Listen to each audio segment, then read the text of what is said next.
menyebut berkenaan dengan manusia ini, saranan ataupun perintah Allah kepada manusia ini, wa'bud rabbaka, dan sembahlah Tuhanmu, wa'bud rabbaka hatta ya'tiyana al-yaqin, sehingga kamu yakin.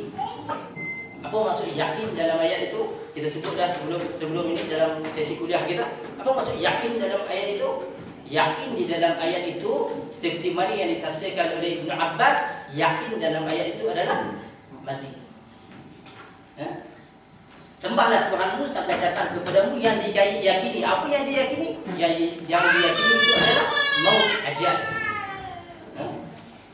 Kalau kita nak discuss panjang sikit ayat ini, dulu tuan-tuan dan puan, mungkin dalam awal 90-an ada satu ajaran sesat di Malaysia kan. Kalau di belah utara tu, belah Batu, ada orang Batu sini.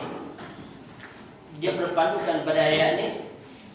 Dia kata bila sampai kita satu makam yakin ni, kita tak payah sembahyang lah, tak payah beribadah lah, sebab dia berpandukan pada ayat tu. Sebab dia kata hatta ya'tiyana al-yaqin, sehingga kita yakin. Sedangkan seperti yang kita katakan tadi, kita berpandukan kepada Al-Quran, hujah kita, perbahasan kita berpandukan kepada sunnah Nabi yang sahih, dan juga berpandukan kepada ulasan para ulama muktabar. Sebab Ibn Abbas, sahabat Rasulullah SAW, yang merupakan salah seorang sahabat yang Nabi doakan supaya dia berilmu.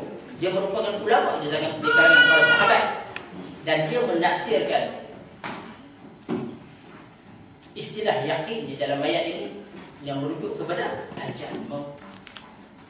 Ajal. Sebab itu kita berpandukan kepada ulasan para ulama. Setengah orang kata kamu ni tak terima ulama, no. Kita menerima ulama. Dan kita berpandukan ulama, kita bergantung kepada para ulama untuk menerangkan tentang Al-Quran dan Sunnah Nabi SAW. Tanpa mereka, celaka kita. Okey, tuan-tuan dan puan-puan, satu lagi di dalam surah At-Taha. Surah At-Taha, kami selalu di sini kita cuba nak didik diri kita. Jadi kita bercakap ada rujukan. Surah berapa, ayat berapa. Di dalam surah At-Taha, bila bercakap berkenaan dengan Nabi Musa alaihissalam, bila dia berjumpa dengan Allah Subhanahu wa taala, Musa ni yang istimewa dia apa? Kalau dibandingkan dengan nabi-nabi lain, dia bercakap dengan Allah Subhanahu wa taala, bertutur dengan Allah Subhanahu wa taala. Besok kalau dalam kuliah akidah kita akan ceritakan apa yang dimaksudkan dengan bercakap. Para ulama bahaskan, para ulama akidah bahaskan berkenaan dengan bercakap. Nah, dan bila dia berdialog dengan Allah Subhanahu wa taala ini, di mana dia berdialog? Di mana?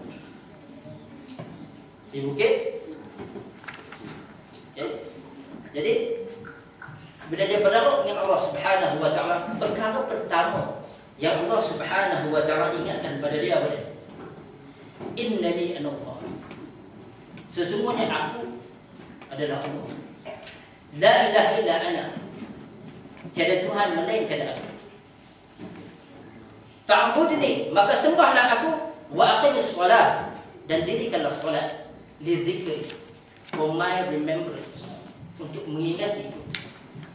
Sebab itu kita tuan-tuan dan puan-puan, hidup kita ini Allah organize around the remembrance of Allah. Hidup kita ini mestilah kita organize, sebab itu ketetapan Allah dalam lingkungan mengingati Allah Subhanahu wa taala. Sebab itu kita solat 5 kali sehari semalam. Sebab hidup kita ini berkisar kepada the remembrance of Allah Subhanahu wa taala. Solat itu sebenarnya maksudnya mengingati Allah Subhanahu wa taala. Dan Allah Subhanahu wa taala menetapkan kita solat 5 kali sehari semalam. Dalam keadaan biasa 5 kali sehari semalam. Nah, tuan-tuan dan puan-puan, saya nak sebut sikit berkenaan dengan hukum solat ini. Satu, pertama, bila kita sebut tentang ibadah ini, Tadi kita kata wa ma khalaqtul jinna wal insa illa liya'budun kan? Tidak aku cipta manusia dan jin selain daripada untuk beribadah kepada aku. Perkataan ibadah ini di dalam bahasa Arab dia berasal dari perkataan apa? Kata dasarnya. Kata dasarnya abd. Apa maksud abd? Hamba, slave. Bila orang kata what is the definition of a slave? Apa definisi seorang hamba? Hamba ialah seorang yang has no will of his own. Kan? Hamba ni dia tak ada will dia sendiri. Apa yang dia ikut adalah the will of his master. Dia ikut kehendak tuan dia. That is Islam. Because Islam means submission to the will of Allah. Itu Islam. Sebab itu perkataan ibadah di dalam ayat itu yang datang dari kata dasar abd, dia menerangkan sebenarnya agama ini. Agama ini adalah tunduk kepada ketentuan Allah. Tunduk pada ketentuan Allah. Sebab itu tuan-tuan dan puan-puan, ibadah dalam Islam ini merupakan ketentuan Allah dan bukan ciptaan manusia. Kalau ibadah ini ciptaan manusia, berbeza-beza. Orang di Arab Saudi lagu ni sembahyang kan. Orang di Malaysia pun mungkin di Piptayang lagu lain, di Kuala Lumpur lagu lain. Kalau ibadah ini berpandukan kepada ciptaan manusia. Tetapi kerana ianya datang daripada Allah Jalla wa'ala, ibadah di dalam Islam ini dia di mana pun sama. Di mana pun sama. Sebab itu tuan-tuan dan puan-puan, kalau kita suruh, mungkin di Malaysia tak ada masalah, tapi di sini di kalangan masyarakat majoritinya bukan Islam. Kalau kita suruh siapa-siapa pun yang ada kita sembahyang tengah padang, seorang-seorang dia, dan dia sembahyang